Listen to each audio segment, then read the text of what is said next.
ಇನ್ನು ಕನ್ನಡಿಗರ ಆಕ್ರೋಶ ಹೆಚ್ಚಾದ ಬೆನ್ನಲ್ಲೇ ಶಿವಣ್ಣ ಪ್ರತಿಕ್ರಿಯೆ ಕೊಟ್ಟಿದ್ದಾರೆ. ಕಮಲ್ ಹಾಸನ್ ಮಾತನ್ನ ನಾನು ಸಮರ್ಥನೆ ಮಾಡಿಕೊಳ್ಳಲ್ಲ, ಈಗ ಹೇಳ್ತಾ ಇದ್ದಾರೆ ಈ ಮಾತನ್ನ. ಭಾಷೆ ಬಗ್ಗೆ ಮಾತಾಡ್ತಿದ್ದಾರೆ ಎಂದಾಗ ನಾನು ಕೈ ತಟ್ಟಿದ್ದು ನಿಜ, ಆದರೆ ಆ ಸಂದರ್ಭದಲ್ಲಿ ಏನು ಮಾತಾಡ್ತಾ ಇದ್ದಾರೆ ಅಂತ ನನಗೆ ಗೊತ್ತಾಗಿರಲಿಲ್ಲ. ಕನ್ನಡ ಅಭಿಮಾನ ಏನು ಅನ್ನೋದು ನಮಗೆಲ್ರಿಗೂ ಗೊತ್ತಿದೆ, ಆದರೆ ಅವರಿಗೆ ಕ್ಷಮೆ ಕೇಳಿ ಅಂತ ನಾನು ಹೇಳಲ್ಲ ಅಂತ ಶಿವಣ್ಣ ಹೇಳಿದ್ದಾರೆ. ಬಟ್ ಅಟ್ಲೀಸ್ಟ್ ಈಗ ಅವ್ರು ಹೇಳಿದ ತಪ್ಪು ಅಂತಾದರೂ ಅವ್ರ ಬಾಯಲ್ಲಿ ಬರಬೇಕಾಗಿತ್ತು. ಬಟ್ ಇವ್ರಿಗೆ ನಾನು ಅವತ್ತೇ ಡೇ ಒನ್ನೆಲ್ಲ ಹೇಳಿದ್ದೆ, ಮೋಸ್ಟ್ಲಿ ಶಿವಣ್ಣಂಗೆ ಅದು ಅರ್ಥ ಆಗಿರಲಿಕ್ಕಿಲ್ಲ. ಕಮಲ್ ಹಾಸನ್ ಫ್ಲೋನಲ್ಲಿ ಮಾತನಾಡಬೇಕಾದ್ರೆ ಅವ್ರು ಹೇಳಿದ್ದು ಇವ್ರಿಗೆ ಅರ್ಥ ಆಗಿರಲಿಕ್ಕಿಲ್ಲ ಅಂತ. Okay, it's fine. ಆಮೇಲೆ ಬಂದಾದ್ಮೇಲೆ ಹೇಳಬೇಕಾಗಿತ್ತು ಅವ್ರು ಮಾತಾಡಿ ತಪ್ಪು ಅಂತ. ಈಗ ಅವರು ಸಮರ್ಥನೆ ಮಾಡ್ಕೊಳ್ಳಲ್ಲ ಅಂತ ಹೇಳಿದ್ದಾರೆ. All the languages are important for me. Okay. But when it comes as a mother tongue, Kannada is the first priority. No doubt about it. Okay. I've been told already. I'm told even in the last time when I went for award function, I told that I can give my life for Kannada. Okay. And whenever the issue comes, basically for Karnataka, I am the first person to be there. He's a senior actor, and I am the biggest fan of him. And what is supposed to be told or not, that is his wish, and what they want to get from him, that is the media wish. But I am saying, it's for me the Kannada is the first. ಅವತ್ತು ಬಂದಿದ್ರು ಅವರು, ಅವತ್ತೇ ಕೇಳ್ಬೋದಾಗಿತ್ತು, ಎಲ್ಲ solve ಆಗೋದು. ಇಷ್ಟು matter ಬಂದು ಆಮೇಲೆ ನನ್ನ when I went to the function, I did not know what was going on, what was hearing. ನಮ್ಮ ತಂದೆ ಗೊತ್ತು ನಾ ಯಾರು, ಕರ್ನಾಟಕ ಜನತೆ ಗೊತ್ತು, ನಾರ್ಮಲ್ ಪೀಪಲ್ಸ್ ಗೊತ್ತು ನಾನು ಏನು ಅಂತ. ಅವ್ರು ಆನ್ಸರ್ ಮಾಡ್ತಾರೆ. And all the languages are important for me. Okay. But when it comes as a mother tongue, Kannada is the first priority. No doubt about it. Okay. I've been told already. I'm told even in the last time when I went for award function, I told that I can give my life for Kannada. Okay. And whenever the issue comes, basically for Karnataka, I am the first person to be there. He's a senior actor, and I am the biggest fan of him. And what is supposed to be told or not, that is his wish, and what they want to get from him, that is the media wish. But I am okay, Kamal Haasan ಮಾತನ್ನು ನಾನು ಸಮರ್ಥನೆ ಮಾಡಿಕೊಳ್ಳಲ್ಲ, right. ಅಂದರೆ ಅವ್ರು ಹೇಳಿದ ತಪ್ಪು ಅಂತ ನೇರವಾಗಿ ಹೇಳ್ಬೋದಾಗಿತ್ತು. ಶಿವಣ್ಣ ಅವ್ರಿಗೆ ಯಾಕೆ ಹೆಸಿಟೇಷನ್ ಅಂತ ನನಗೆ ಅರ್ಥ ಆಗ್ತಾ ಇಲ್ಲ. ಕನ್ನಡದ ಬಗ್ಗೆ ಕಮಲ್ ಹಾಸನ್ ಮಾತನಾಡಿದ್ದು ಅಕ್ಷರಶಃ ತಪ್ಪು.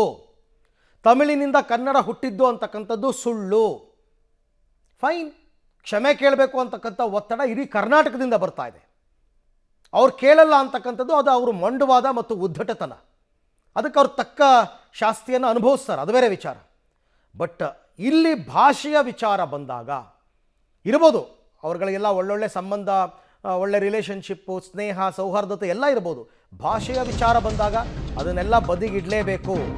ಈ ನಡುವೆ ಕಮಲ್ ಹಾಸನ್ ಒಬ್ಬ ದುರಹಂಕಾರಿ. ಕಮಲ್ ಹಾಸನ್ ಹೇಳಿಕೆ ನಮ್ಮ ನಾಡಿಗೆ ಅವಮಾನ. ಮುಖ್ಯಮಂತ್ರಿ ಚಂದ್ರು ಅವರು ಕೆಂಡಾಮಂಡಲರಾಗಿದ್ದಾರೆ ಈ ವಿಚಾರದಲ್ಲಿ. ಈಗ ಅವ್ರು ರಿಯಾಕ್ಟ್ ಮಾಡ್ತಾ ಇದ್ದಾರೆ. ಘಟನೆಗೆ ಸಾಕ್ಷಿಯಾಗಿದ್ದ ಶಿವಣ್ಣ ಪಲಾಯನ ಮಾಡಿಬಿಟ್ರು, ಮಾಡಬಾರ್ದಾಗಿತ್ತು. ಕಮಲ್ ಹಾಸನ್ ಹೇಳಿಕೆಯನ್ನು ಶಿವಣ್ಣ ಖಂಡಿಸಬೇಕಾಗಿತ್ತು, ಅಲ್ಲೇ ಖಂಡಿಸಬೇಕಾಗಿತ್ತು, ಅಥವಾ ಹೊರಗೆ ಬಂದು ಮಾಡಬೇಕಾಗಿತ್ತು. ಕನ್ನಡಕ್ಕೆ ಧಕ್ಕೆ ಬಂದಾಗ ಶಿವಣ್ಣ ಯಾಕೆ ಮಾತನಾಡಲಿಲ್ಲ ಅಂತ ಶಿವಣ್ಣ ವಿರುದ್ಧ ಕೂಡ ಹಿರಿಯ ನಟ ಮುಖ್ಯಮಂತ್ರಿ ಚಂದ್ರು ಅವರು ಅಸಮಾಧಾನವನ್ನ ವ್ಯಕ್ತಪಡಿಸಿದ್ದಾರೆ. ಕಮಲ್ ಹಾಸನ್ ಅವರನ್ನ ದುರಹಂಕಾರಿ ಅಂತಕ್ಕಂಥ ನಿಂದನೆಯನ್ನ ಮಾಡಿದ್ದಾರೆ. ಕಮಲ್ ಹಾಸನ್ ಹೇಳಿಕೆ ನಮ್ಮ ನಾಡಿಗೆ ಅವಮಾನ ಆಗಿದೆ, ಕ್ಷಮೆ ಕೇಳಬೇಕು ಅವರು, ಜೊತೆಗೆ ಶಿವಣ್ಣ ಕೂಡ ಖಂಡಿಸಬೇಕಾಗಿತ್ತು ಅಂತಕ್ಕಂಥದ್ದು ಮುಖ್ಯಮಂತ್ರಿ ಚಂದ್ರು ಹಿರಿಯ ನಟರ ಅಭಿಪ್ರಾಯ. ಕಮಲ್ ಹಾಸನ್ ಹೇಳಿಕೆ ನಮ್ಮ ನಾಡಿಗೆ ಅವಮಾನ. ಒಬ್ಬೊಬ್ಬರೇ ಈಗ ಖಂಡಿಸೋದಕ್ಕೆ ಶುರು ಮಾಡಿದ್ದಾರೆ. ಇದನ್ನು ಖಂಡಿಸಿ ಈಗಾಗಲೇ ಹೋರಾಟಗಳೇ ನಡೀತಾ ಇರ್ತಕ್ಕಂಥದ್ದು. ಈ ಸಂದರ್ಭದಲ್ಲಿ ನಮ್ಮ ಜೊತೆ ಮಾತನಾಡೋದಕ್ಕೆ ಹಿರಿಯ ನಟರು ಮುಖ್ಯಮಂತ್ರಿ ಚಂದ್ರು ಅವರಿದ್ದಾರೆ. ಸೊ ಮೊದಲೇದಾಗಿ ಸರ್, ಕಮಲ್ ಹಾಸನ್ ಅವರ ಈ ಒಂದು ಹೇಳಿಕೆ ಈಗಾಗಲೇ ಸಾಕಷ್ಟು ವಿವಾದವನ್ನು ಹುಟ್ಟಿಸಿರ್ತಕ್ಕಂಥದ್ದು, ಈ ಬಗ್ಗೆ ಏನು ಹೇಳ್ತೀವಿ? ಈಗಾಗಲೇ ನಾನು ಸಾಕಷ್ಟು ಕಡೆ ನನ್ನ ಇದು ಏನು ನಾನು ಹೇಳಬೇಕು ಅದನ್ನೆಲ್ಲ ಹೇಳಾಗಿದೆ. ಆದರೂ ತಾವು ಕೇಳ್ತಿರೋದ್ರಿಂದ ಹೇಳ್ತಿದ್ದೀನಿ. ಹೆಚ್ಚು ಲಂಬಿಸಿ ಏನು ಹೇಳೋಕ್ಕೂ ಇಲ್ಲ. ಸಾಕಷ್ಟು ಸುದ್ದಿಗಳು ಬಂದಿರೋದ್ರಿಂದ ಒಂದು ಘಟನೆ ನಡಿಬಾರ್ದಾಗಿತ್ತು. ಆಮೇಲೆ ಯಾರು ಘಟನೆಗೆ ಕಾರಣಕರ್ತರು ಅವನೊಬ್ಬ ದುರಹಂಕಾರಿ, ಉದ್ದಟತನದ ವ್ಯಕ್ತಿತ್ವ. ಅವನಿಗೆ ಗೌರವ ಇಲ್ಲ. ತನ್ನ ಕುಟುಂಬನೇ ನೆಟ್ಟಿಗೆ ನೋಡ್ಕೊಳ್ಳೋಕ್ಕಾಗದೇ ಇರ್ತಕ್ಕಂಥದ್ದು, ಭಾಷೆ ಬಗ್ಗೆ ಜ್ಞಾನ ಇಲ್ಲದೆ, ನಾನು ಹೇಳಿದ್ದೇ ಸರಿ, ನನ್ನನ್ನು ಮೀರಿಸೋರು ಯಾರೂ ಇಲ್ಲ ಅನ್ನೋ ಧೋರಣೆಯಲ್ಲಿ ಮಾತಾಡ್ತಾ ಇದ್ದಾನೆ. ಅದು ಅವರೂ ಖಂಡಿಸ್ಬೇಕಾಗಿತ್ತು, ಆ ತಮಿಳ್ನಾಡವರು. ಇಂಥದ್ದೆಲ್ಲ ಒಬ್ಬ ದೊಡ್ಡ ವ್ಯಕ್ತಿಯಾಗಿ ಮಾಡಬಾರ್ದಪ್ಪ ಅಂತ. ದೊಡ್ಡ ವ್ಯಕ್ತಿ ಅಂತ ನಾವು ಅನ್ಕೋತಿದ್ದೀವಿ, ಎಲ್ಲಿದೆ ದೊಡ್ಡ ವ್ಯಕ್ತಿ? ಸಣ್ಣತನದ ಎಲ್ಲರೂ ಚೀಮಾರಿ ಹಾಕಬೇಕಾದಂಥ ವ್ಯಕ್ತಿತ್ವ ಇರ್ತಕ್ಕಂಥವನು. ಅವನು ಏನು ಹೇಳಿದ್ದಾನೆ ಅದನ್ನು ನಮ್ಮ ನಾಡು ಮತ್ತು ನಮ್ಮ ನುಡಿ ಮತ್ತು ನಮ್ಮ ರಾಜ್ಯಕ್ಕೆ ಒಂದು ಬಹಳ ಅವಮಾನ ಆಗಿರ್ತಕ್ಕಂಥ ವಿಚಾರ. ಅಂಥದ್ದು ಯಾರೇ ಮಾತಾಡಬಾರ್ದು. ಒಂದು ಎರಡನೇದು, ಅವನಿಗೆ ಜ್ಞಾನದ ಕೊರತೆ. ಅದೆಲ್ಲ ಹೋಗಲಿ ಅಂತಂದರೆ ಅಲ್ಲಿ ಸಾಕ್ಷಿ ಪ್ರಜ್ಞೆಯಾಗಿ ಕೂತಿದ್ದಂಥ ನಮ್ಮ ಮಹಾನ್ ನಟರು ರಾಜ್ಕುಮಾರ್ ಅವರ ಮಕ್ಕಳು ಮತ್ತು ನಾವೆಲ್ಲ ಇಷ್ಟಪಡೋ ವ್ಯಕ್ತಿ ಯಾಕೆ ಸುಮ್ಮನಾದರೂ ಪಲಾಯನವಾದಕ್ಕೆ ಹೋಗ್ಬಿಟ್ರಲ್ಲ, ಅರಿವಿನ ಕೊರತೆಯಿಂದಲೋ ಏನೋ ಒಟ್ಟಿನಲ್ಲಿ ಪಲಾಯನವಾದ ಆದರು. ಸಮರ್ಸ್ಕೋಬೇಕಾಗಿದ್ದು ನಾಡು ನುಡಿಯನ್ನು ತಂದೆ ಥರ ಸಮರ್ಸ್ಕೋಬೇಕಾಗಿದ್ದವರು ತಪ್ಪಿಸ್ಕೊಳ್ತಕ್ಕಂಥ ರೀತಿಯಲ್ಲಿ ನಾನು ಸಮರ್ಸ್ಕೊಳ್ಳೋದಿಲ್ಲ, ಆದರೆ ಇದನ್ನು ವಿರೋಧನೂ ಮಾಡೋದಿಲ್ಲ, ಎಂಥದ್ದು ಮಾಡೋದಿಲ್ಲ ಅನ್ನೋ ಧ್ವನಿಯಲ್ಲಿ ಪ್ರೀತಿ ಇದೆ ನನಗೆ, ಅವ್ರ ಮೇಲೆ ಅಪಾರವಾದ ಪ್ರೀತಿ ಇರೋದ್ರಿಂದ ಇದೇನಂತ ದೊಡ್ಡದಲ್ಲ ಅನ್ನೋ ರೀತಿಯಲ್ಲಿ ವರ್ತಿಸಿದ್ರಲ್ಲ, ಅದು ಬಹಳ ದುಃಖವಾದ ವಿಚಾರ ನನಗೆ. ಇನ್ನು ಮೂರನೇದು, ನಮ್ಮೆಲ್ಲ ಹೋರಾಟ ಎಮೋಷನಲ್ಲಾಗಿ ಅವನ್ನ ಕ್ಷಮೆ ಕೇಳಿ ಮತ್ತೊಂದು ಮಾಡಿ ಎಲ್ಲ ಕೇಳ್ತೀವಲ್ಲ, ಅದೆಲ್ಲಕ್ಕಿಂತ ಅದು ಅಗಾಧವಾದ ಕ್ಷಮೆ ಕೇಳೋದು ಒಂದು. ಇನ್ನೊಂದು, ಅವನು ಸಿನಿಮಾ ರಿಲೀಸ್ ಮಾಡದೇ ಇದ್ದರೆ ಯಾರೋ ನಮ್ಮ ವಿತರಕರಿಗೆ ನಮ್ಮಿವರಿಗೆ ಲಾಸ್ ಆಗುತ್ತೆ ಅಲ್ವರ.